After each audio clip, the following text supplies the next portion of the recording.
Hey, a while back we did a video on hewing beams, and I just wanted to show you what's going on with those now. I'm finally getting to use them. We're up in the woods above my house. We have a campsite we rent out.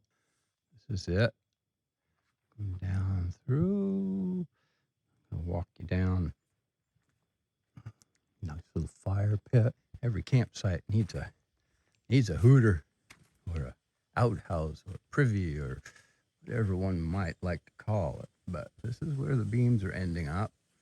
My wife and I spent yesterday putting them up. I spent all summer kind of fitting them, building the little kit. So this is it. Pretty much framed up today. It's going to be a fun day. We're going to actually put the boards up. I thought I would just share that with you so you knew where they ended up. Anyway, have a great day. Don't forget to hit like, subscribe, all those things, share, yay. Thanks. Take care.